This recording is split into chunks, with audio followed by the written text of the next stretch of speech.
जय माता के मित्रों, नमस्कार। कैसे आप सब? हम रमेश सजल आप सभी का स्वागत करते हैं। आज महाशिवरात्रि है, तो सबसे पहले महाशिवरात्रि की इस पावन पर्व पर आप सभी को हार्दिक अभिनंदन, स्वागत। आज पूरा भारत शिव बारात लेकर के निकला हुआ है। महामाई महादेव का ये मिलन की रात है। आज ही की रात हमारे महामाई महादेव का शुभ विवाह भी है।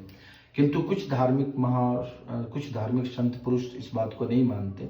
कुछ धार्मिक संत महापुरुष स्कंद पुराण की कथा को कहते हैं कि आज ही की रात पार्वती मैया को इस धरा पर शिवलिंग प्रकट हुआ था और प्रेम स्वरूप के रूप में पूजती थी हमारी पार्वती मैया, और आज ही की रात स्वीकृति प्रदान हुई थी शिव की तरफ से। पहला जो भी कहानी हो, ये भारत है, यहाँ तमाम सारे लोग रहते हैं, तमाम सारे धार्मिक लोग, तमाम सारे धर्मों को मानने वाले लोग रहते हैं, तमाम सारे संप्रदायों को मानने वाले लोग होते हैं, तमाम सारे जातियां वाले लोग होते हैं। तो सबकी अपनी अपनी कथा और कहानी है। कोई वामपंथी वाले जो कथा कहते हैं, दक्षिणपंथी वाले नहीं मानते। दक्षिणपंथी वाले कोई कहता करते हैं तो वामपंथी वाले नहीं मानते। क्योंकि मैं विद्वान नहीं हूँ साहब, मैं महामाई महादेव के चरणों, तो मुझे इन प्रश्नों से और इन कहानियों से कुछ लेना देना नहीं है। किंतु एक कहानी जो मुझे दिल को अच्छी लगी, जो दिल को छू गया, वैसे भी मैं उसी बात को मानता हूं, मैं सबकी बातों को नहीं मानता। मुझे चूंकि मैं देश प्रेमी हूं, और एक सच्चा देश प्रेमी जो होता है वो सभी को जोड़ने में विश्वास करता है, तोड़ने में विश्वास नहीं करता। तो एक पुस्तक मुझे हाथ लगी, चंद्रिका प्रसाद जिज्ञासु जी का। मैं उस किताब को पढ़ा, शिव तत्व। कभी मिले तो आप सब भी पढ़िएगा। मुझे बहुत ही अच्छा लगा, तो मैं उन्हीं की कहानी को मैं आप सभी के पास आज पेश करना चाहता हूं। वो कहते हैं कि कालांतर में जो शिव थे वही बाद में बुद्ध होते हैं। हालांकि सुरेंद्र अज्ञात जी इनकी बातों को काटते भी है, और मैं पहले ही दर्ज कर चुका हूं कि यहाँ कौन किसका सुनता है साहब। दक्षिणपंथी वामपंथी किसी किसी की बात नहीं सुनता, मगर हम जैसे लोग सभी की बात सुनते हैं। जो दिल और दिमाग को अच्छा लगे उसे स्वीकार करते हैं, शेष को हम लोग छोड़ देते हैं। तो चंद्रिका प्रसाद जिज्ञासु जी की मैं आपकी कथा सुनाऊंगा आपको। और मुझे लगता है ऐतिहासिक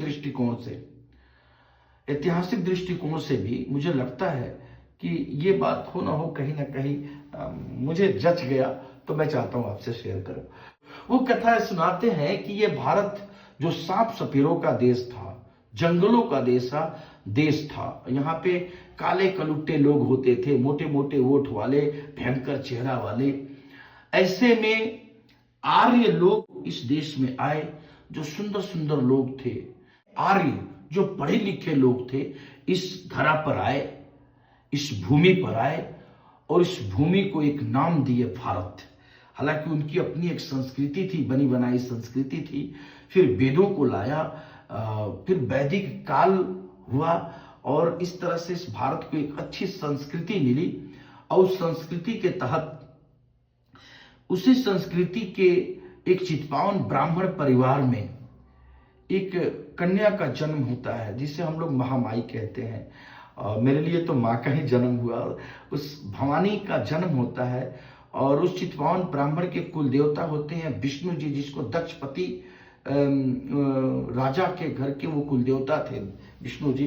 और दक्षपति पूजा करने के लिए फूल उनको चाहिए था, और एक दिन अपनी भवानी पुत्री को भेजते हैं वन में फूल लाने के लिए।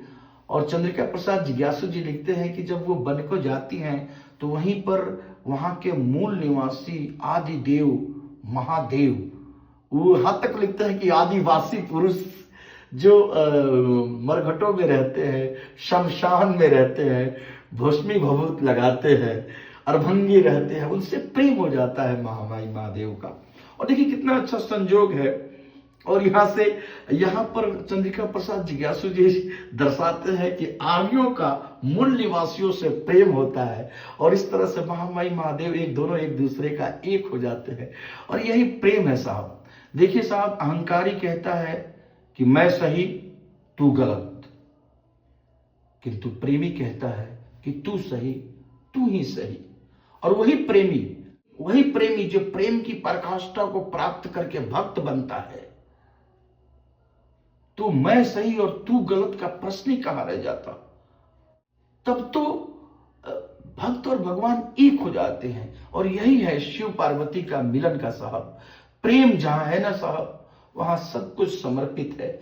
महामाई महादेव की कृपा आप सभी भक्तों पे बनी रहे। शिव शक्ति के बिना शव के समान है और शक्ति भी शिव के बिना कोई उनका अस्तित्व नहीं रह जाता। यही कारण है सत्यम शिवम सुंदरम, और निष्पक्षता ही शक्ति का स्रोत है। और इसमें बुराई भी क्या है, अगर सारे सनातनी एक हो जाए, न कोई बड़ा हो न कोई छोटा हो।